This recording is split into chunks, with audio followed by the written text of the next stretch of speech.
नमस्कार सभी भैया दीदी का स्वागत है सुमन प्रजापति अवधी लोकगीत। तो आज का गीत है बहुत अच्छा मज़ेदार चुटकुला नाच पर का गीत है। ननद के ऊपर यह गीत जा रहा है।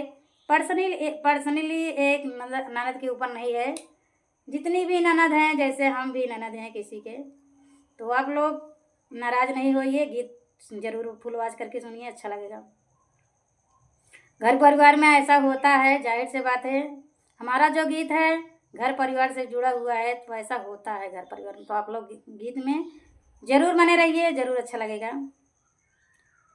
जोरी जोरी रुपया पैसा, जोरी जोरी रुपया पैसा, झुमका खरीद ले हो ननदिया बहरीना, हो ननदिया बहरीना, लावई घरवा में झगरवा हो ननदिया बहरीना, लामई घरवा में झगरवा हो ननदिया बहरीना, सासु गरिया मई ननदा मोरी मारई, ननदा मोरी मारई, हो देवरवा लहुराना, हो देवरवा लहुराना, हमके मारैला मेहनवा हो लहुरवा देवराना, हमके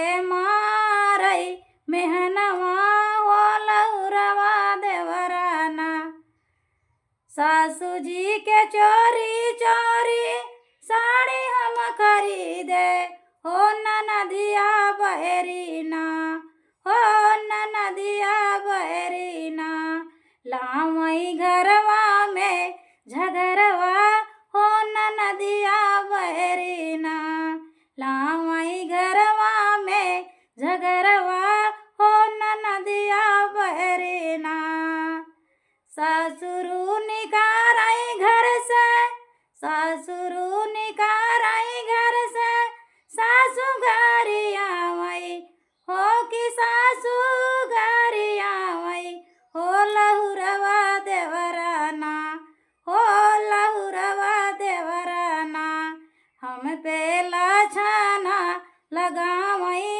हो लहुरवा देवराना, हम पे लाछाना लगावई हो लहुरवा देवराना, जोरी जोरी रुपया पैसा, जोरी जोरी रुपया पैसा, झुमका खरीद ले हो ननदिया बहरीना, हो ननदिया बहरीना, लावई घरवा में झगरवा हो ननदिया बहरीना, लावई घरवा में झगरवा हो ननदिया बहरीना। तो आप लोग को ये गीत कैसा लगा जरूर से ज़रूर बताना। जय श्री कृष्णा, राधे राधे। और जितने भैया लोग हमारा सपोर्ट कर रहे हैं, बहुत बहुत धन्यवाद। चैनल पे हमारे जो भी नए आ रहे हैं, तो चैनल ज़रूर सब्सक्राइब करिए, सपोर्ट करिए।